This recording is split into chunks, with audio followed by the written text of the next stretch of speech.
우리 어느 한 추운 겨울날에 유명한 기독교 작가이자 사회운동가로 활동하셨던 토머스 머튼이라는 분이 길을 걷고 있었습니다.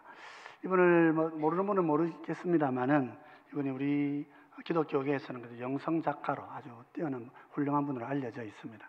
이분이 이제 이런 말을 남겼죠. 우리가 진정으로 가진 것은, 진짜 내 소유가 되는 것은 나눌 수 있을 때만 진짜 우리의 것이다. 나눌 수 없는 건 내 것이 아니다. 그렇게 이야기를 하면서 우리에게 나눔을 많이 도전하셨던 분이기도 합니다. 이날에 이분이 이제 길을 가고 있는데 떨고 서 있는 한 노숙자를 봅니다. 그래서 마침 돈이 없어가지고 어떻게 하나 이렇게 하고 있다가 자기가 입고 있던 외투를 벗어줍니다. 겨울날에 외투를 이렇게 내준 거지요. 그리고 집으로 돌아와서 일기를 이렇게 썼다고 합니다. 나는 따뜻한 잠자리를 포기했지만 오늘 밤 그 형제는 얼어 죽지는 않을 것이다. 내가 가진 것이 곧 그의 것이 되었기 때문이다. 이렇게 일기를 썼다고 그렇게 말하고 있지요. 예수님께서 우리에게 도둑질하지 말라 이렇게 명령을 하십니다. 이 말씀은 우리가 문자적으로 보면 남의 물건을 훔치지 않고 살아야 한다 하는데 초점이 있는 것 같습니다. 그런데 이 말씀은 비단 남의 것을 훔치지 않는 삶이 좋다 그렇게 말씀하시는 것이 아니라 한 걸음 더 나아가서 너의 것을 그 가난한 자에게 나누어 주라고 명령하시는 말씀이기도 하다 하는 것입니다. 그래서 오늘 시간에는 우리 산상수훈의 말씀을 10계명, 8계명과 함께 같이 묵상하면서 우리 성도에게 주신 자기 포기의 사랑이 어떤 것인가 하는 것들을 우리가 함께 묵상하면서 하나님 은혜를 또 누리고 그렇게 살기를 또 결단하는 그런 시간이 되시면 좋겠습니다. 먼저 8계명의 말씀은 우선 문자적으로 이웃의 소유를 도둑질하지 말라 하는 말씀이기도 합니다. 그래서 8계명이 소개된 출애굽기는 분명히 이렇게 기록하고 있지요. 출애굽기 20장 15절입니다. 도둑질하지 말라 그랬습니다. 이 말씀의 의미는 다른 사람의 재산이나 권리를 무단으로 취하거나 훼손하지 말라 그런 뜻입니다. 그래서 우리는 다른 사람의 것을 무단으로 내 것으로 가져오는 것, 도둑질하는 것, 훔치는 것 여기에 상당히 조심해야 합니다. 이 말씀에는 상당히 중요한 원리가 들어 있습니다. 가장 먼저는 우리가 먼저 기억해야 될 것은 우리에게 주어진 모든 소유가 사실은 다 하나님의 것이다 하는 데 있습니다. 신명기 10장 14절에서 모세는 이렇게 말씀하고 있죠. 하늘과 모든 하늘의 하늘과 땅과 그 위의 만물은 본래 내 하나님 여호와께 속한 것이로되 이렇게 말씀하고 있어요. 무슨 말입니까? 하나님이 만물의 창조주시란 말이에요. 존재하는 모든 소유는 사실은 창조주이신 하나님이시다. 여기 여호와께 속한 것이라 이 말은 여호와 하나님의 것이다 이런 뜻입니다. 소유의 주체가 하나님이시다. 하늘의 별과 모든 우주가 다 하나님 것이니까 그 우주의 지극히 작은 우리와 내가 가진 모든 것도 사실은 다 하나님의 것이다. 그렇게 지금 모세가 선언을 하고 있는 것이죠. 그런데 하나님께서는 이 하나님의 모든 소유를 어떻게 경영하시느냐 하면 이것을 하나님이 지은 사람에게 나누어 주신다, 위임해 주신다 하는 것입니다. 이것은 창세기 1장부터 이 말씀이 시작됩니다. 창세기 1장 28절은 이렇게 가르치고 있습니다. 같이 한번 읽어볼까요? 하나님이 그들에게 복을 주시며 하나님이 그들에게 이르시되 생육하고 번성하여 땅에 충만하라. 땅을 정복하라. 바다의 물고기와 하늘의 새와 땅에 움직이는 모든 생물을 다스리라 하시니라. 여기 보면 충만하라, 정복하라, 다스리라 이렇게 말씀하시는데 이것을 한마디로 이야기하면 그 대상들, 땅의 짐승들, 하늘의 새들, 바다에 있는 물고기들을 하나님께서 사람에게 소유로 위임해 주신다. 그런 의미를 가지는 것입니다. 사람은 자연 만물과 모든 소유에 대한 통치권을 하나님께로부터 위임받아서 그 위임받은 권리로 일을 하는 것입니다. 그래서 모든 만물의 주인이신 하나님께서 그걸 하나님 다 갖고 계시지 않고요, 우리들에게 위임하여 나눠주는 거예요. 예수님께서도 자신이 승천하셔서 하늘에 올라가시는 것을 이렇게 비유를 하셨어요. 마태복음 25장 14절 말씀인데요. 과로에 우리가 천국, 성경에는 없습니다만은 우리 1절, 2절에 나오기 때문에 천국을 이렇게 넣으면 됩니다. 14절에 또 천국은 어떤 사람이 타국에 갈 때 그 종들을 불러 자기 소유를 맡김과 같으니 그랬어요. 하나님께서 우리에게 소유를 주실 때에 하나님의 소유권을 하나님이 다 거둬버리시는 게 아니고 그 소유는 하나님의 것이지만 우리에게 그것을 맡기신다 그렇게 말하고 있는 거예요. 우리의 소유는, 그래서 우리의 소유권이라고 하는 것은 내 것이 없고 하나님이 내게 맡기신 위임받은 것을 내가 관리하는 사람이라 하는 것입니다. 주님께서도 천국의 종들인 우리를 향하여서 뭐라고 말씀하시냐면 너희는 하나님의 것을 관리하는 청직이다 말이에요. 그래서 예수님께서 금 5달란트 또 2달란트 1달란트 나눠주신 이야기를 하면서 종말에 우리가 하나님께로부터 받은 이것을 가지고 다른 사람을 섬기는 장사를 해야 된다 그렇게 말씀하고 계신 거예요. 이게 무슨 말입니까? 주님께서 우리 모든 것의 주인이시라고 하는 첫 번째 원리하고 두 번째 내가 가진 이것이 다 주님의 것인데 내가 사실은 이것을 주님께로부터 위임을 받아서 소유하고 있고 이것을 가지고 내가 하나님의 나라를 준비하는 마음으로 이 마지막 종말의 시대를 살아가야 된다. 나누고 섬기며 살아야 된다 하는 것을 우리에게 말씀해 주고 있는 것입니다. 그러므로 성도는 한 사람 한 사람이다 하나님께로부터 자기의 몫을 받은 하나님의 청직이라는 사실을 기억해야 됩니다. 그래서 사람은 아무도 다른 사람이 받은 것에 대하여서 그것을 강제로 빼앗거나 훔쳐서는 안 되는 것입니다. 왜냐하면 하나님께서는 각자에게 각자의 몫을 주셨단 말이에요. 우리 조상들 우리에게 준 참 좋은 속담이 있죠. 남의 떡이 어떻게 보인다? 커 보인다는 거예요. 사람이라는 게요, 하나님이 나한테 주신 것에 만족하기가 참 쉽지 않습니다. 비교해가지고 내가 좀 부족하네, 하나님이 나한테 작게 주시지. 그럼 밤에 몰래 가가지고 지게표를 옮기는 거예요. 사람이라는 것은 우리가 그렇다 하고 우리 선조들이 우리 일반인들이 관찰을 통해서 사람을 보니까 그렇다란 말이에요. 항상 남의 떡을 크게 보더라 그렇게 말하는 거죠. 이것은 사람의 생각일 뿐이고 하나님께서는 뭐라고 그러셔요? 각 사람에게 주신 그것을 기뻐하고 감사하고 5달란트 받았으면 5달란트 받은 자로 2달란트 받았으면 2달란트 받은 자로 1달란트 주셨으면 1달란트를 가지고 하나님께서 내게 맡기신 삶에 최선을 다해야 되는 것입니다. 1달란트 받은 사람이 5달란트, 저 사람 5달란트 주고 나는 왜 1달란트밖에 안 줍니까? 불평하고 있으면 인생을 실패하는 것입니다. 그죠? 2달란트 받은 사람도 또 5달란트 받은 사람은 난 적게 주십니까? 불평하고 살면 그 인생은 실패한 인생인 거예요. 주어진 것을 가지고 하나님 내 것을 가지고 내게 있는 것에 만족하며 그것으로 섬기고 살아야 된다 하는 거예요. 특별히 도둑질하지 말라고 하시는 이 말씀은 히브리어로 보면 가나브라고 하는 동사를 사용을 합니다. 이 가나브라는 말은 이제 강도나 절도, 그야말로 남의 것 훔치지 말라 하는 그런 일차적인 의미죠. 그래서 우리 성도들이 남의 것을 훔치지 않도록 여러분 조심하셔야 돼요. 남의 돈을 또 남의 또 재산을 함부로 빼앗거나 훔치지 않도록 조심하셔야 됩니다.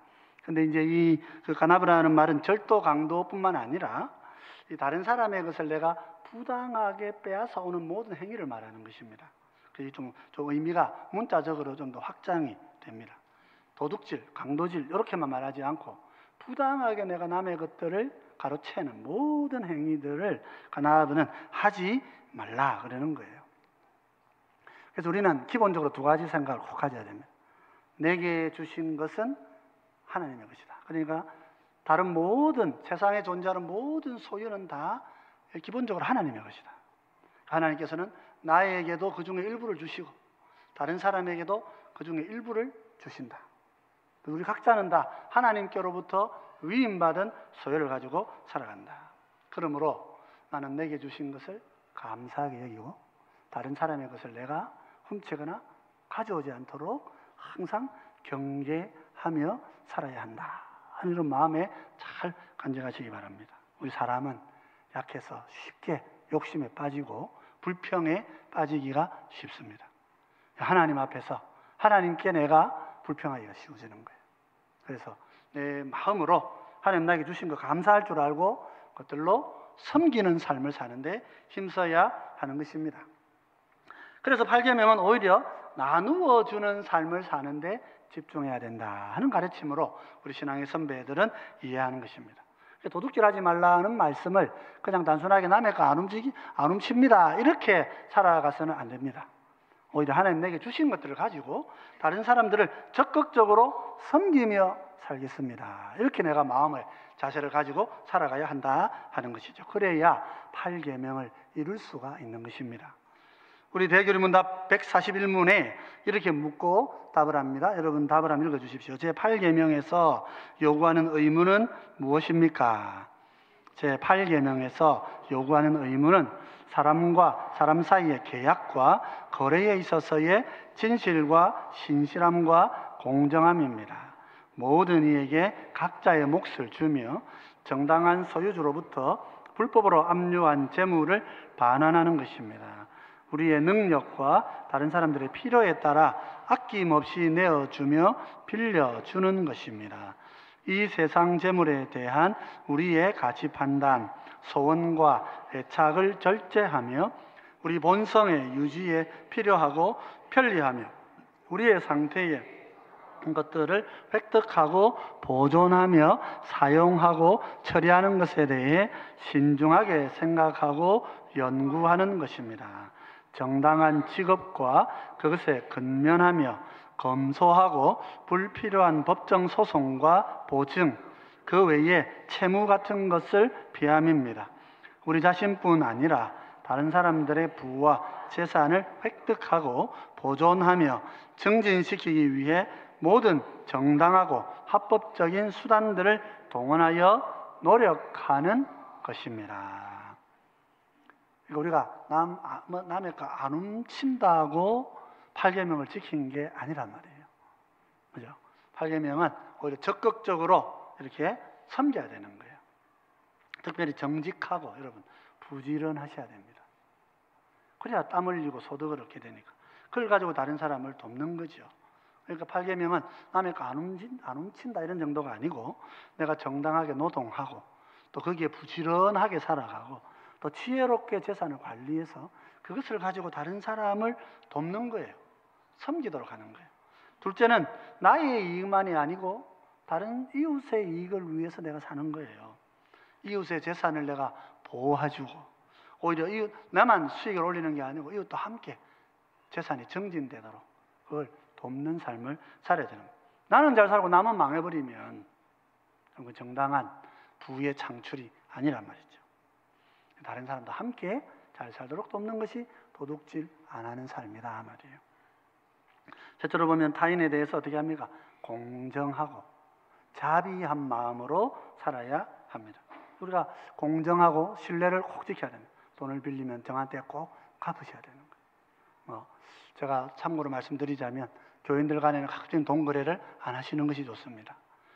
혹시 빌리셨으면 상황이 어려우셔서 빌리셨으면 꼭 정한 시간에 갚으십시오. 못하시면 찾아가셔서 용서를 구하시고 조금 더 미루시고 그렇게 하십시오. 그걸 모른 척하고 그렇게 지내시면 안 돼요. 그러면 우리의 믿음이 더 약해지는 거예요. 그래서 다른 사람이 원망하지 않도록 나를 그렇게 잘 하셔야 되는 거예요. 속이지 않고, 그죠? 행동을 바르게 하셔야 되는 거예요. 정말 어려운 사람들 빌려줄 거 있으면 말없이 조용히 빌려주세요. 우리 탤런트 중에 어떤 분은 어렵다고 하니까 1억 주고 그거 갚지 마. 나 그냥 주는 거야. 그래 받아가지고 갚으려고 애를 썼다 그러잖아요. 그게 우리 성도의 삶이에요. 그 이자 받고 막 그렇게 이자 놀이 하지 마시고 그냥 빌려주고 아니면 그냥 주고 하나님께 맡기시는 게 더 좋다. 도와줄 때 구제하는 삶 힘쓰셔야 합니다. 마지막으로 보면 자족할 줄 알고 청지기의 정신으로 살아야 됩니다. 그러니까 여러분 우리가 하나님 우리에게 주신 것을 이 참 어려운 부분인데 너무 만족만 하고 살면 노력을 안 하겠죠. 그래서 긴장이 필요한 것입니다. 그러나 하나님께서 일단 말씀하시는 것은 하나님이 주신 것은 나에게 좋은 것이다. 그렇게 생각하시고 주신 거 감사하십시오. 내 남편을 가장 좋은 분으로 생각하시오. 내 아이가 허름한 삼류 직장 다녀도 그 아이가 가장 귀한 아이라고 생각하시고 사셔야 돼요. 하나님이 내게 주신 그 모든 것이 가장 소중한, 하나님이 내 삶에 그려주신 그림이다. 너무 이렇게 받아들이면 노력을 안 하니까 이제 좀 긴장이 필요하다 할 수 있어도 하나님께서 우리를 다 알아주신다 하는 거예요. 그래서 도둑질 안 하는 것은 8계명의 말씀은 도둑질 안 하는 것에 머무는 것이 아니고, 그죠? 정직하게 살고 내 것으로 구제하게 살고 또 공정하게 사는 거예요. 공정하게. 그리고 자족할 줄 알고, 그리고 청직이 섬기는 자로서 살아가는 거예요. 이렇게 살아갈 때 여러분들 주님의 제자로 살 수 있는 거예요. 예수님께서 이렇게 말씀하시지 않습니까? 마태복음 5장 42절입니다. 같이 한번 읽어볼까요? 내게 구하는 자에게 주며 내게 꾸고자 하는 자에게 거절하지 말라 그러시는 거예요. 구하는 자, 돈이 없으니까 구하는 거죠. 달라고 하는 거죠. 갚을 힘이 없는 사람을 말하는 것입니다. 갚을 힘이 없는 사람이 나에게 달라고 할 때 그냥 주란 말이죠. 근데 힘은 있는데 지금 좀 어려운 경우 꾸으려고 하지 않겠습니까? 거절하지 말라 그러죠. 여러분 교회 안에서는 여러분 빌리려고는 하지 마십시오. 근데 누가 빌려달라 그럴 때 너무 마음에 탁탁이 갖지 말고 그냥 꾸어주십시오. 이 예수님 말씀이에요. 그렇게 하셔야 돼요. 실제적으로 어떻게 예를 드셨냐 하면 40절 41절에 이렇게 말씀하셨어요. 또 너를 고발하여 속옷을 가지고자 하는 자에게 그옷까지도 가지게 하며 누구든지 너로 억지로 어리를 가게 하거든 그 사람과 심리를 동행하고. 우리를 고발해가지고 속옷까지 가려고 하는 사람 어떤 사람입니까? 그 사람 도둑놈이고 강도 아니겠습니까? 그렇지 않아요? 속옷 내놔라고 고발하는 사람, 그런 사람이란 말이에요. 예수님 지금 뭐라고 하셨어요? 우리 보고 도둑질하지 말라 하시잖아요. 도둑질하지 말라 하시면서 누가 너에게 강도 같은 짓 하고 도둑 같은 짓 하면 어떻게 알아? 야, 도둑질하지 말라고 했잖아. 그리고 외면하지 말라 말입니다. 하나님 우리에게 이중의 명령을 주시는 것입니다. 성도들에게. 너는 도둑질하지 말라 말 너는. 그런데 그렇게 하는 사람이 있을 때에는 악하게 하지 말고 속옷도 주고 겉옷까지도 가지게 해라. 그 사람 보고. 억지로 우리 가자고 하면 심리까지도 같이 가주라.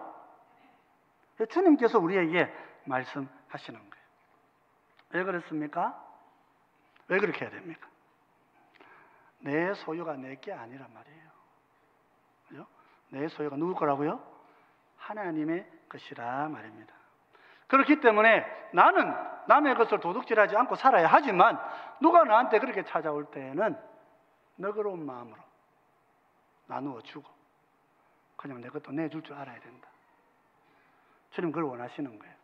물론 이건 나쁜 사람의 경우도 있습니다만은 하나님께서는요, 하나님의 재정을 우리 가운데 다 이렇게 맡겨 놓으시고 특별한 때에 특별하게 차출해 쓰시려고 하십니다. 선교사님들이 오거나 가난한 사람들이 와서 좀 우리가 사역을 하는데 돈이 필요합니다. 10만 원, 100만 원 필요합니다. 우리 보통 어떻게 합니까? 회의해가지고 한 30만 원 지원해드려요. 그럴 때가 많죠. 또 그렇게 하는 게 지혜로울 때도 있습니다. 근데 예수님 말씀은 사실 원리적으로 어떤 거예요? 100만 원 필요합니다 하면 200만 원까지 헌금해란 말이에요. 10만 원 필요합니다. 한 30만 원 드리란 말이에요. 하나님께서는 우리의 재산을 그렇게 사역자들을 통해서 때로는 가난한 이웃을 통해서 그렇게 하나님 우리 재산을 차출해서 쓰시고 싶어 하신단 말이에요. 근데 이걸 내가 내 거라고 다 가지고 있으면 주님의 제자가 될 수 없죠. 그렇게 살면 주님이 기뻐하시는 삶을 살 수 없고, 그렇게 되면 내가 참 도둑질 안 하는 삶을 살 수가 없어요. 그렇게 하면 그게 도둑질하는 거라 주님 그렇게 말씀하시는 거예요. 하나님이 나에게 주신 것이에요. 물론 지혜가 필요하겠죠, 그죠? 우리가 막 아무나 막 그렇게 해서 오히려 게으름을 부추긴다거나 막 다른 사람이 사기치고 사업하는데 막 그런데 헌금해가지고 오히려 악을 조성하는 그런 일은 하지 않도록 분별과 지혜가 필요한 것이 사실입니다.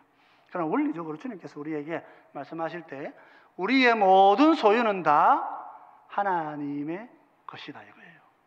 그 돈 남겨놔서 뭐 하려고요? 돈 아껴놓고 뭐 하시려고요? 뭐 하시랍니까? 집에 가서 뭐 과자 사드시려고 그럽니까? 사실은 나를 위해 아이스크림도 하나 잘 못 드시잖아요.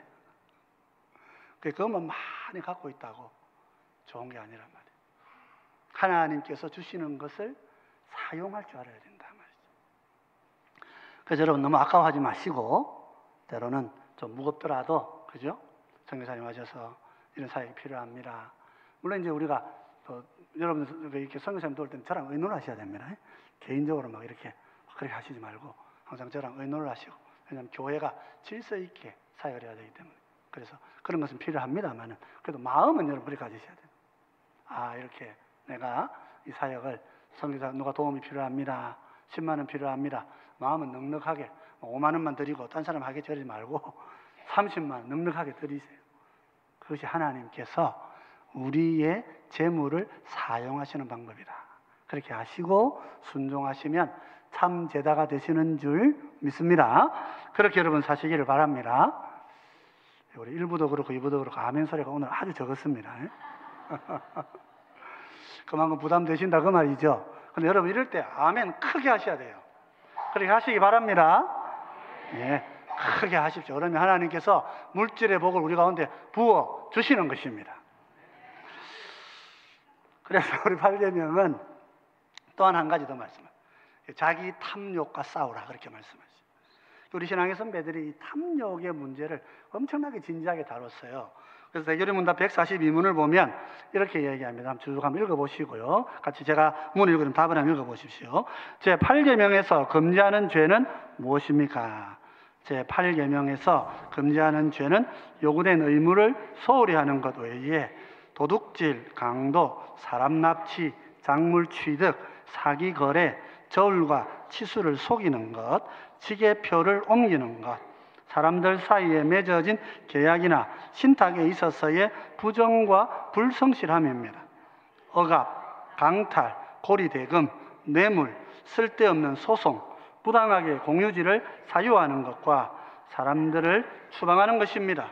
물건값을 올리기 위한 사재기, 불법적인 직업, 우리 이웃에게 속한 것을 빼앗거나 억류하거나 우리 자신을 부유하게 하는 다른 모든 부당하고 악한 행위들입니다.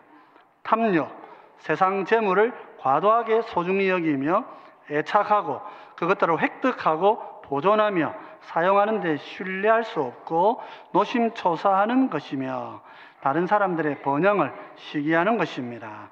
마찬가지로 게으름, 방탕, 낭비성 게임이며 우리들의 재산에 손해를 끼쳐 하나님께서 우리에게 주신 그 재산을 적절히 사용하여 그로부터 위로를 누리는 일을 가로막는 기타의 모든 행위들입니다. 얼마나 많아요, 여기 보면. 하지 말아야 될 일들이 너무 많은 거예요. 단지 남의 거 내가 안 훔쳤다 이래도 만족하시면 안 됩니다, 여러분. 그렇게 생각했던, 그렇게 이 계명을 해석했던 서기관들과 바리새인들은 천국에 못 간다고 그러셨어요. 너희 의가 서기관과 바리새인들보다 더 낫지 못하면 결코 천국에 들어갈 수 없으리. 예수님 결코 그렇게 하셨어요. 결코. 남의 거 안 훔친다고 여러분 8계명 잘 지키고 살았다 이렇게 생각하시면 안 됩니다. 8계명은 그보다 더 많이 있는 것입니다. 도둑질, 강도, 사람 납치, 작물 취득. 여기 최근에 말 같죠. 이게 400년 전의 용어예요. 400년 전에. 400년 전에 사람들이 다 이렇게 살았다는 거예요. 작물 취득하고 사기 거래하고 저울 속이고 지게표가 뭡니까? 땅과 땅 사이 옛날에 이제 지금이야 뭐 카메라로 쫙 찍어서 다 뭐 자기 땅 확인하지만은 옛날에는 어떻게 했어요? 경계표를 세워놓은 거예요. 밤에 저 사람이 내보다 땅 더 많이 가지고 있다. 억울하단 말이에요. 제가 가가지고 그거 싹 밀고 말이지. 내 땅 더 여기까지 내 땅이다 하고 들어오는 그 얌체 같은 그런 사람들. 그 옛날에도 그랬고 지금도 그렇다는 것입니다. 고리대금, 뇌물, 쓸데없는 소송, 이유 없이 다른 사람을 고발해가지고 어렵게 만들고 불편하게 만드는 것, 공유지를 사유화하는 것, 다른 사람 추방하는 거, 물건값 올리려고 사재기하는 거, 이건 뭐 우리 경제에서 이런 문제가 얼마나 심각합니까? 불법적인 직업을 취하는 거. 뒤에 가보면은 탐욕, 세상 재물을 과도하게 소중히 여기며 애착하고 그것들을 획득하고 보존하며 사용하는데 신뢰할 수 없고 노심초사하는 거다. 세상 재물이 너무 좋아가지고 이 재물을 막 내가 다른 데 쓸 수가 없어. 쓰면 안 돼. 어떻게 쓸 수가 없어요. 그러면 노심초사하고 살아가는가 말이에요. 이게 도둑질하는 삶이란 말이에요. 하나님이 주신 것을 가지고 넉넉한데 있는데도 없는 것처럼 그렇게 살고 다른 사람을 나누어주지 못하고 어렵고 힘들어하는 사람들의 고통 소리에 귀를 기울이지 않고 그렇게 살아가는 사람들 다 도둑질하는 사람들이란 말이에요. 안 훔쳤다고 괜찮다. 그렇게 안심하고 살지 말란 말이에요. 그렇게 살면 천국에 결단코 결코 들어가지 못할 것이다. 주의 자녀들은 그죠? 이 8계명을 잘 지켜야 되는 거예요. 저울을 속이지 않고 배임하지 않고 뇌물, 횡령, 공금유용 특히 조심하시고 교회 안에서도 제대로 된 삶을 살아가셔야 되는 거예요. 이것은 단지 물질적인 것만 말하는 거 아닙니다. 다른 사람의 명예를 시기하시면 안 돼요. 다른 사람이 가지고 있는 사회적인 지위를 시기하셔도 안 돼요. 시기하시지 마십시오.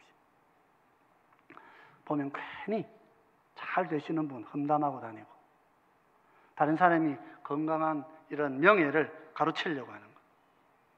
그렇게 사시면 안 되는 거예요. 존중하고 존경하셔야 되는 거예요. 우리나라만큼 윗사람을 많이 험담하는 나라도 없어요.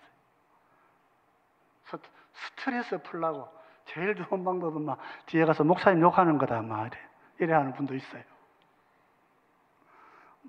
한 번씩 하십시오. 1년에 한 두세 번만 하십시오. 두세 번만.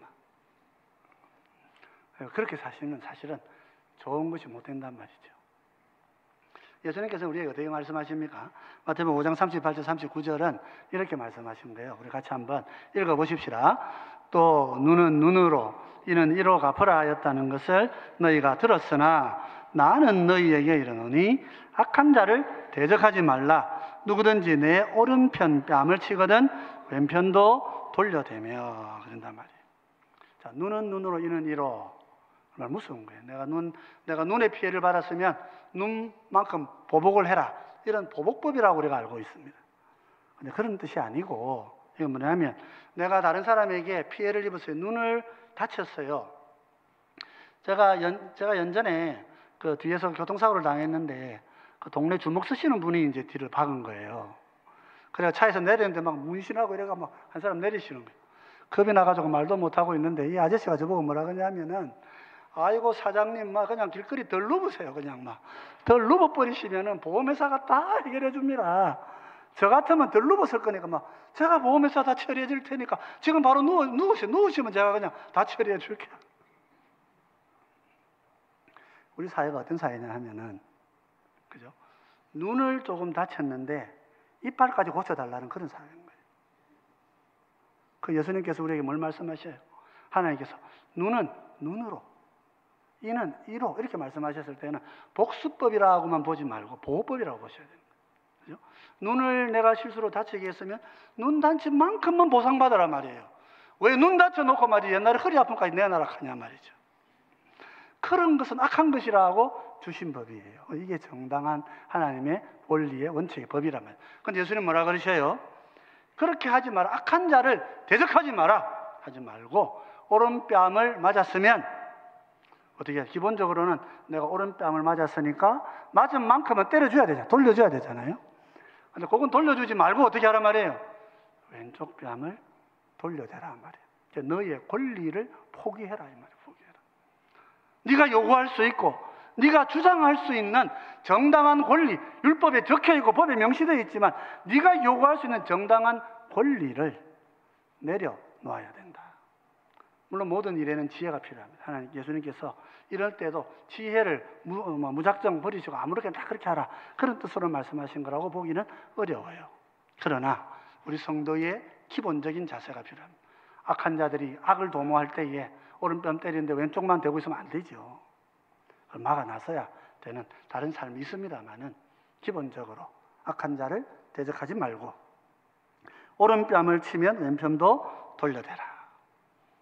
여러분, 누가 나한테 억울하게 합니다. 괴롭습니다. 막 법에 고발해버리는 거예요. 그럼 그렇게 하실 수 있어요?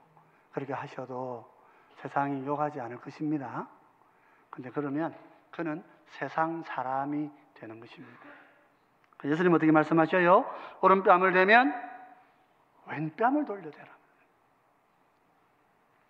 요한복음 14장 21절에 예수님이 이렇게 말씀하셨습니다. 같이 읽어보십시다.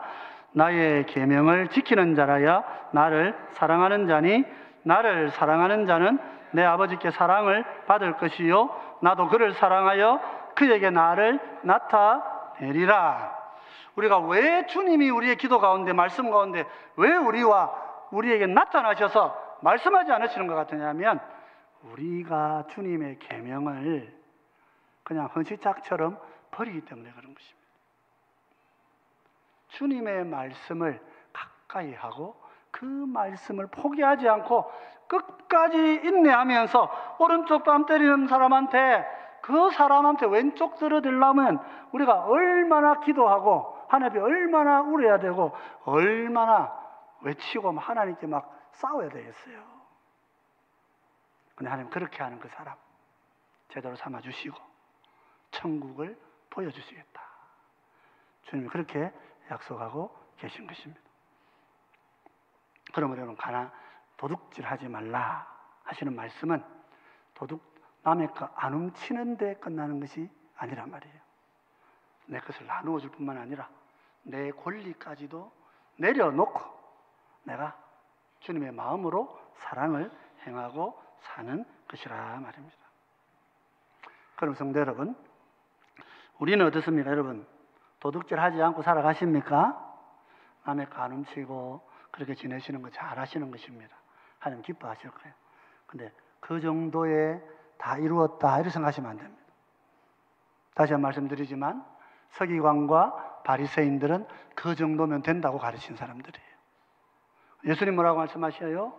너희의 것을 도리어 나누어 주고 너희의 권리를 내려놓고 내 것은 다 주님 것인 줄 알고 가난한 사람, 연약한 사람들에게 내 것을 나누어 주는 삶을 살 때에 하늘의 하나님의 백성이 되고 하늘의 은혜가 되고 나중에는 우리에게 나타나셔서 말씀하시는 주님을 만나보는 영광을 누리게 된다고 말씀하고 계신 것입니다. 오늘 우리 모두는 이 말씀을 마음에 잘 간직하시고 도둑질하지 않는 삶, 나누어주는 삶, 내 권리를 포기하고 내 형제와 이웃에게 나의 것을 나누어주는 참된 사랑의 사람들이 되시기를 주의 이름으로 축원드립니다.